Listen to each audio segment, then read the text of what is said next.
আমাদের পৃথিবীর কাছে আর একটা পৃথিবীর খোঁজ মিলেছে। একদম পৃথিবীর মতোই তার গঠন। বিজ্ঞানীরা বহুদিন ধরে এই সম্বন্ধে পরীক্ষা নিরীক্ষা চালিয়ে আসছিলেন। অবশেষে খোঁজ পাওয়া গেছে পৃথিবীর মতো আর একটা পৃথিবীর। শুধু খোঁজ পেয়েছেন তাই নয়, সেই পৃথিবীতে থাকা যাবে কিনা সে বিষয়ে নাসার বিজ্ঞানীরা কি জানিয়েছেন জানেন? আমাদের পৃথিবী থেকে খুব দূরে নয় সেই পৃথিবীর অবস্থান। সেখানেই ঘাপটি মেরে রয়েছে আরো একটা পৃথিবী, যে পৃথিবীতে বায়ুমণ্ডল রয়েছে, অনেকটা মিলে যায় আমাদের পৃথিবীর সাথে।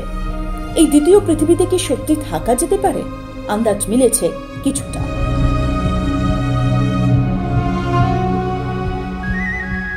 মহাশূন্যের সমস্ত রকম রহস্য উন্মোচন করতে করতে নাসার বিজ্ঞানীরা এই দ্বিতীয় পৃথিবীর দেখা পেয়েই গেছেন। পৃথিবীর মতো বড় বড় পাথর দিয়ে তৈরি, যাকে বলে পাথুরে গ্রহ। আমাদের পৃথিবী থেকে এটি একটু বড়, প্রায় দ্বিগুণ আয়তনের এই গ্রহটি হুবহু একদম আমাদের পৃথিবীর মতোই। কিন্তু মুশকিল কি জানেন? এই গ্রহটি অত্যন্ত একেবারে প্রবল গরম।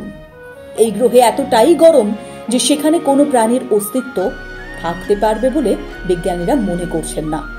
কিন্তু এই দ্বিতীয় পৃথিবী বিজ্ঞানীদের আমাদের পৃথিবীকে আরো ভালোভাবে চেনাতে সাহায্য করছে। কারণ বিজ্ঞানীরা ওই পৃথিবীর মতো এই গ্রহটিকে পরীক্ষা করে বোঝার চেষ্টা করছেন আমাদের পৃথিবী তার জন্মলগ্নে ঠিক কেমন ছিল।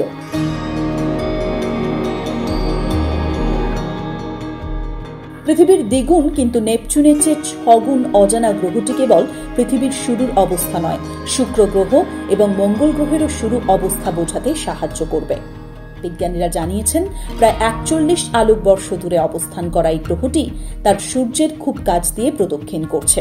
গ্রহটির গায়ে ফুটন্ত লাভার মহাসমুদ্র বিরাজ করছে।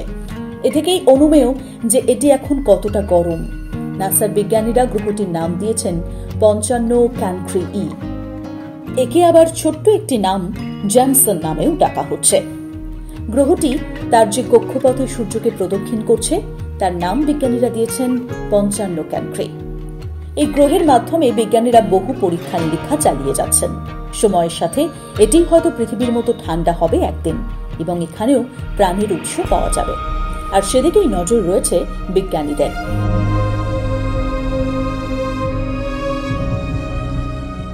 পৃথিবীও একসময় এতটাই গরম ছিল, তারপর আস্তে আস্তে ঠান্ডা হয়েছে, তারপর প্রাণীর আবির্ভাব ঘটেছে। পৃথিবীর পাশেই আরো একটি গ্রহের অনুসন্ধান পেয়ে বিজ্ঞানীরা বেশ আনন্দিত বটে। দিনের পর দিন যেভাবে আমাদের পৃথিবী দূষণে ভরে যাচ্ছে, যেভাবে বরফ গলে যাচ্ছে, গাছ কাটা হচ্ছে, তাতে করে যদি সত্যিই আরো এক পৃথিবীর জন্ম হয় বা সেখানে প্রাণীর অস্তিত্ব পাওয়া যায়, সেটা ভালো দিকই বটে। তবে এই সবটা আজ বা কালকের মধ্যে ঘটার মতো বিষয় নয়। কয়েক কোটি বছর লেগে যাবে প্রাণীর আবির্ভাব ঘটতে। হয়তো একদিন আমাদের এই পৃথিবীর মতোই নদী, নালা, পাহাড়, জঙ্গলে ভরে উঠবে সেই পৃথিবী।